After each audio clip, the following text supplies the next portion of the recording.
Nós vamos discutir os aspectos do transplante cardíaco e o suporte mecânico, as suas indicações e os benefícios esperados para 2021. O primeiro conceito que nós sempre discutimos é que a insuficiência cardíaca no tratamento escalonado, baseado nos seus estágios, desde a prevenção, que é o estágio A, até a fase refratária, que é o estágio D. E é nesse conceito, no momento do estágio D, que nós vamos pensar na indicação de transplante ou suporte mecânico. Ou seja, o paciente que evoluiu durante a sua vida com insuficiência cardíaca, hoje é uma fase refratária, com severa limitação física, expectativa de vida reduzida, portanto, o transplante e o suporte mecânico entram como opções reais para esse perfil de pacientes. Então, como definir insuficiência cardíaca refratária? É um paciente que tem insuficiência cardíaca crônica, que continua piorando, desenvolve sintomas graves, persistentes, apesar do tratamento otimizado. E a terminologia é insuficiência cardíaca avançada, insuficiência cardíaca terminal, insuficiência cardíaca refratária, estágio C e D. Do ponto de vista prático, para que a gente tenha dados clínicos que possam guiar para o paciente que nós devemos ter uma preocupação e pensar numa indicação de transplante ou suporte mecânico, o paciente que está numa fase grave da doença, então o paciente que interna frequentemente, por exemplo, tem mais de 2 ou mais hospitalizações nos últimos 12 meses, piora progressiva da função renal, evoluindo para uma síndrome cardiorrenal, que é comum nas fases avançadas da doença. Quando o paciente começa a perder peso, entrando num quadro de caquexia cardíaca, refletindo o estado inflamatório dessa doença. Quando o paciente tem dificuldade de se otimizar medicamentos por conta de hipotensão, não conseguimos atingir dose de ECA, de sacubitril valsartan, de beta-bloqueador por conta de hipotensão. Se a pressão permanentemente abaixo de 90, dispneia para atividades habituais como se vestir, tomar banho, incapacidade de andar no plano, necessidade progressiva de uso de diuréticos, hiponatremia e o paciente que é portador de cardiodesfibrilador e começa a ter disparos por conta de arritmias ventriculares complexas. Então, esses cenários são cenários muito graves que conferem o selo para esse paciente de uma insuficiência cardíaca avançada. Na diretriz de transplante, vejam que a indicação classe 1, a insuficiência cardíaca avançada na dependência de drogas inotrópicas ou suporte mecânico. Então, o paciente que está internado precisa ser suportado com inotrópicos ou uma assistência ventricular, ele é um paciente candidato a transplante, ou o paciente classe 3, 4, com fatores de mau prognóstico que eu comentei anteriormente.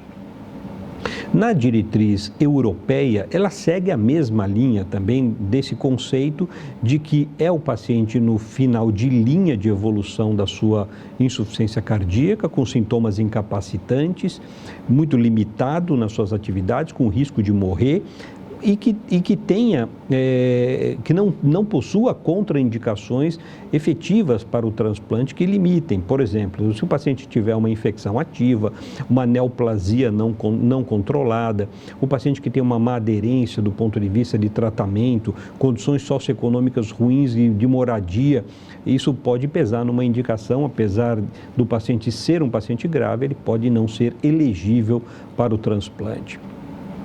Agora, o candidato a transplante, nós vamos dividir em 2 cenários interessantes, o cenário ideal e o mundo real. O cenário ideal é o paciente mais estável, que tem uma cardiomiopatia dilatada, paciente mais jovem, sem comorbidades, que não tenha cirurgia prévia. Esse seria o paciente ideal para você transplantar com os melhores resultados. Por outro lado, no mundo real, normalmente é um procedimento de urgência, tem muitos pacientes isquêmicos, pacientes mais idosos, tem pacientes com cardiopatia congênita operados, com várias comorbidades, cirurgias prévias, inclusive doença negligenciada, como Chagas e outras doenças mais raras como amiloidose. Esse é o cenário hoje dos pacientes que são transplantados. Veja esse dado americano que interessante da Sociedade Internacional de Transplante Coração-Pulmão. Hoje, praticamente 50% dos pacientes que chegam ao transplante chegam com algum grau de assistência ventricular, mostrando que os pacientes são mais graves, com aparelhos para serem mantidos vivos, de longa ou de curta permanência, suportando esses pacientes no choque cardiogênico ou no baixo débito até chegar ao transplante. Na história do resultado do transplante, vejam, os programas são retomados a partir da década de 80, atingimos o pico na metade da década de 90, depois cai um pouco a indicação porque o tratamento clínico melhora. Agora nós observamos uma subida novamente porque tem mais indicações de suporte mecânicos e os pacientes têm algumas complicações ou a indicação como ponte para transplante e acabam sendo indicados mais tardiamente para o transplante. No cenário de resultados, vejam, esse slide mostra o perfil por centro pelo mundo que fazem transplante. Veja, a grande maioria dos centros pelo mundo transplantam de 10 a 19 transplantes por ano. Poucos centros acima de 40 ou de 50 transplantes por ano. Então, mostrando que essa é uma distribuição dos centros pelo mundo todo.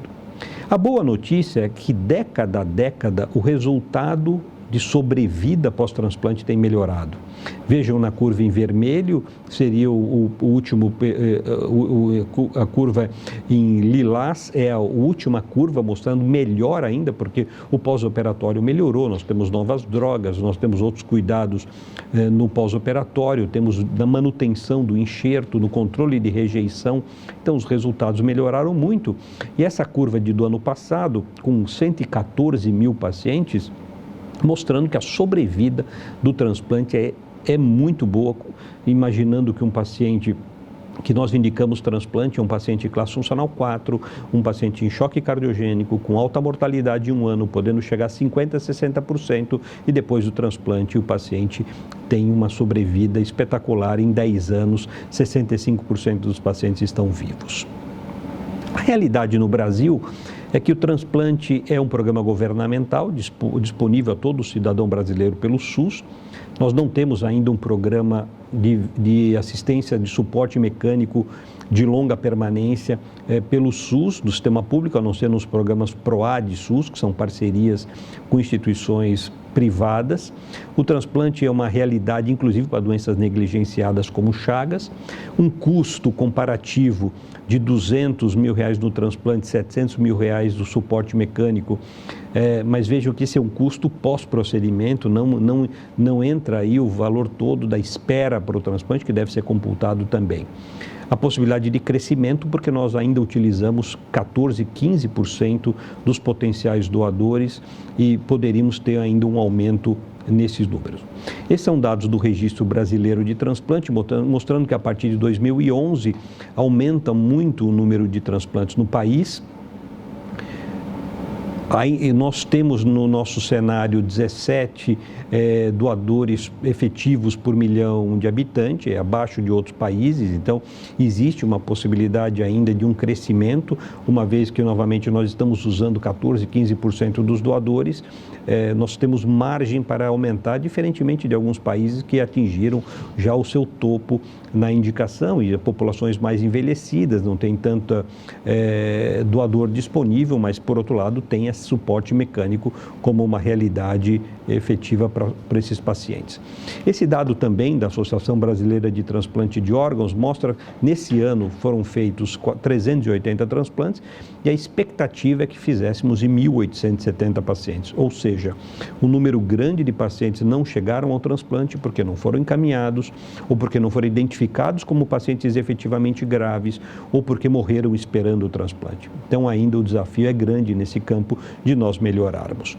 E outras limitações, do ponto de vista de número e qualidade dos doadores, demora no reconhecimento da morte encefálica, o manejo inadequado dos potenciais doadores, doses elevadas de vasopressores, estrutura limitada na avaliação do transplante, inclusive não tem ecocardiograma na maioria dos hospitais em que a equipe vai avaliar um potencial doador. A estrutura de equipe também, ter cirurgiões dedicados ao transplante é um desafio, não é? O transplante é uma cirurgia de emergência e que você tem que fazer a partir do doador em horários não habituais, então ter essa equipe 24/7 é um grande desafio. E os receptores que sejam não encaminhados tão tardiamente, que cheguem numa situação clínica melhor e que nós tenhamos dispositivos de assistência para fazer com que o paciente chegue ao transplante em condições clínicas melhores. E do ponto de vista dos receptores, nós temos na realidade que eles chegam numa fase muito avançada, em caquexia, insuficiência renal, hipertensão pulmonar, com limitações psicossociais e sem dispositivos de assistência, fazendo com que o resultado impacte efetivamente, o resultado do transplante seja comprometido. Do ponto de vista do suporte mecânico, que é outra questão dessa discussão, quando nós analisamos pacientes elegíveis 3B, 4, menor que 75 anos, nós temos, esse é um dado epidemiológico americano, por volta de 100 a 200 mil pacientes potencialmente elegíveis. Os pacientes que vão para suporte mecânico de longa permanência, hoje numa indicação mais eletiva ou semi-eletiva, Intermex 3, Intermex 4, e para os pacientes Intermex 1 e 2, para os pacientes com os dispositivos de curta duração, para suporte no choque cardiogênico, para estabilização como resgate do choque cardiogênico. Aqui o exemplo de dispositivos de curta duração utilizados nesse cenário do paciente em choque cardiogênico piorando e os dispositivos de longa permanência que, como eu comentei, é o dispositivo ideal para o paciente poder ser deshospitalizado, voltar com uma ótima qualidade de vida, o resultado muito bom, enquanto aguarda o transplante ou como terapia de destino, o Destination Therapy, para pacientes que não são elegíveis para transplante, mas que podem ser seguidos muitos anos com esses dispositivos com uma ótima qualidade de vida. É indiscutível o impacto comparado ao tratamento clínico de pacientes em insuficiência cardíaca classe funcional 4 que internam com dobutamina. Essa é uma publicação ainda antiga, mas mostrando que os ventrículos artificiais de suporte mecânico é superior ao tratamento clínico indiscutivelmente. E uma mensagem que fica mais recente é que a indicação desses dispositivos de longa permanência, eles devem ser numa indicação eletiva ou semi-eletiva. Vejam, dividindo pelos perfis, quando você indica um dispositivo desse num perfil Intermex 1 e 2, paciente com choque cardiogênico refratário, o resultado é ruim. A indicação move para uma indicação de Intermex 3, que é aquele paciente que interna precisando de dobutamina, ou paciente classe funcional 4, que frequentemente está no hospital, essa seria a ótima indicação desses dispositivos e que os dados internacionais mostram claramente. Por que isso? Para que nós possamos fugir de uma indicação fútil de um tratamento que é caro, desses dispositivos de longa permanência, para um paciente que está numa extremis ou numa fase muito avançada de doença, que passar pelo estresse cirúrgico, o benefício pode não ser bom.